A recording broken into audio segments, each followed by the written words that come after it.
Welcome to Blood in the Snow Radio, where we give you the latest news and interviews with the best in Canadian genre cinema.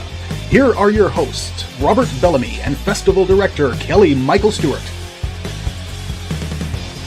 And Bits Radio is back on the air. I am Rob Bellamy, and Kelly got called away to do the roundtables. Usually he's my co-host, but not here right now.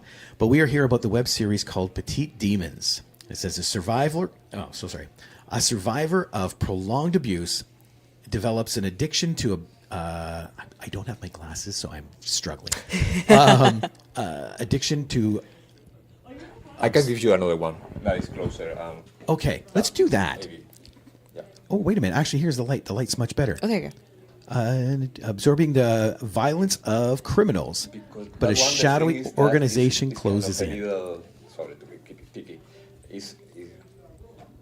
I sing another one, and in one program appears and the other no, because that one is kind of very spoiler alert. Yeah. So this is the one. Yeah. Okay. In this action thriller, a woman who survived a long abduction hunts society's deadliest monsters while a secret organization closes in. Oh, I like that one better. A, it's bigger, but B, it's much more descriptive for what we're actually seeing. And now I'll get you to introduce yourselves and your role on the project. My name is Juan Francisco Calero. And I am Deanna Little. I'm the director and writer. She's the protagonist. I am the protagonist, Kat. Yes, that mask. That mask. Well, I guess we'll start. Where did the idea for this come from? And to turn it into a web series? Okay, that question always makes me very nervous because I know this is one of those ideas that came like a thunder without saying, you don't know why you had to tell it. But after rewriting, directing it, editing it, I have some time to think about that. And I know that at that time I was through a dark moment. I was watching a lot of true crime documentaries. I think it was a way to say, well, it's not so dark where you are living right now, there is worse things. Mainly those kids that are kidnapped when they are 4 years and abused, and you say, where they find that strength? Not only to survive that, to go later to society and survive there like a normal person. And on the other hand, there were I was always super curious about evil and cruelty in human beings. How some people can be so cruel, and for the rest of us, even that 10% of cruelty is kind of, I cannot handle that. So mixing both those things, I say, well, maybe it's connected in some way in a fictional things. Like, I don't know, we all know that parasites, they feed from the animal, but at the same time they are adding some anesthetic, sorry for my English, some anesthetic, or they are even adding some antibiotics to the animals so they survive and they can continue feeding off that. So say, let's apply that to modern society and to human beings. Let's see what happens. So it was my way to explore all those themes. It's in a safe environment too, like you said, with fiction. Because when you're watching those Netflix things and you're like people like Ed Gein and whatnot, it's like, how do they function? Now you can play around, but then we come to the other side of that coin. What got you into that character? It's finding, for me as an actor, similarities kind of at the core of who the character is. And actually very similar to Juan, I also am very interested in learning about true crime. And I think I also had an additive of, I've done martial arts my whole life and the fighting aspect of all of that. And I also really think it's important to kind of have that side of what you could have done to one of those monsters. And I think Kat gets to show that in a safe fictional way. And I also absolutely love the sci-fi aspect of it.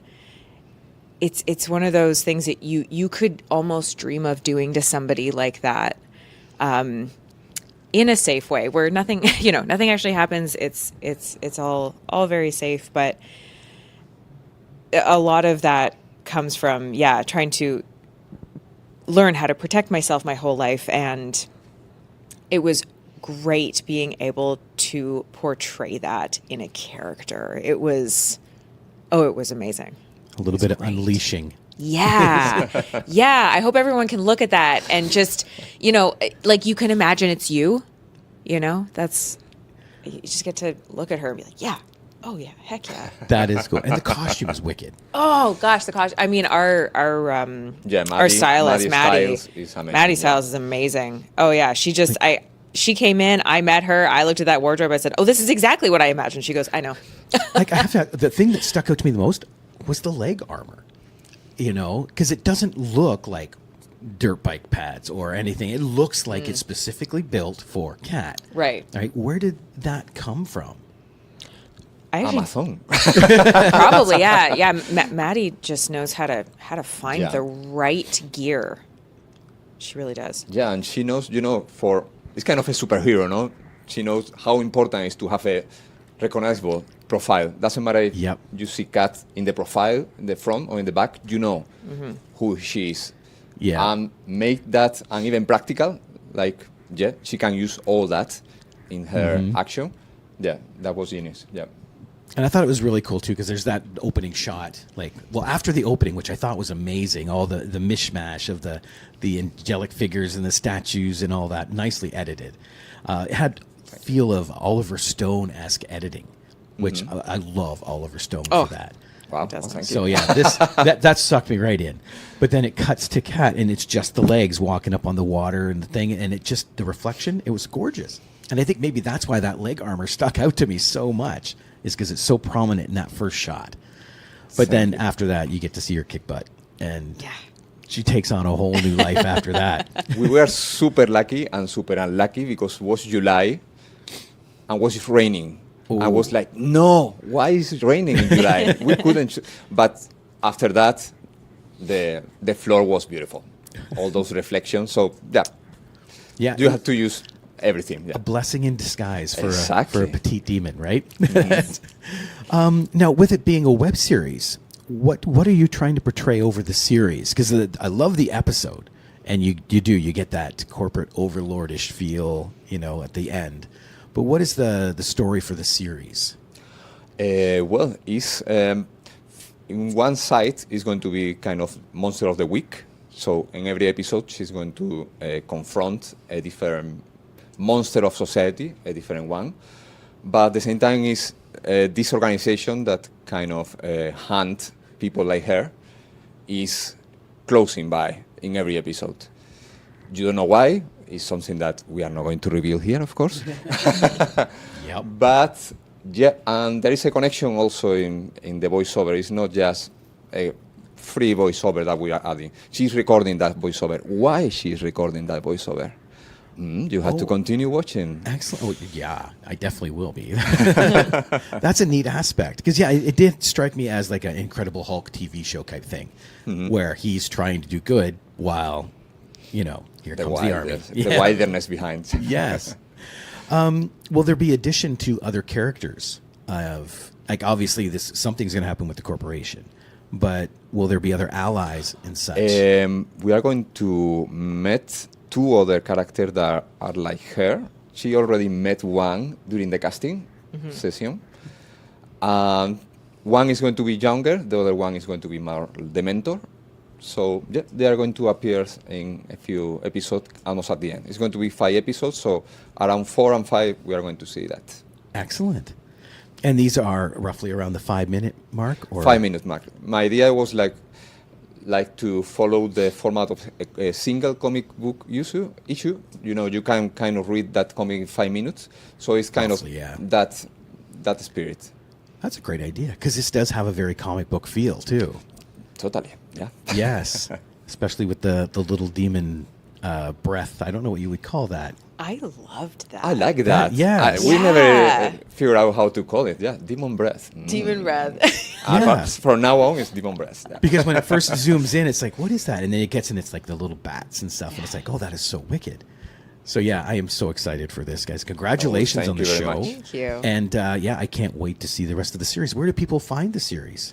Well, the first episode has been released here, but is going to be at some point. We are going to do a crowdfunding campaign probably in January, so stay tuned. There is going to be an interesting video that we are going to show a little bit of behind the scenes.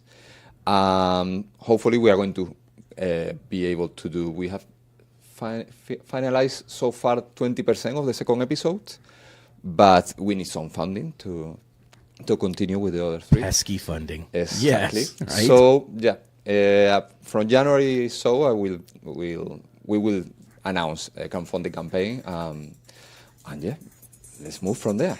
Definitely keep us in the loop. Awesome. Thank you. But again, We will. yeah, congratulations and thanks so much for being here. Yeah, thanks Thank for you. having us. Yeah.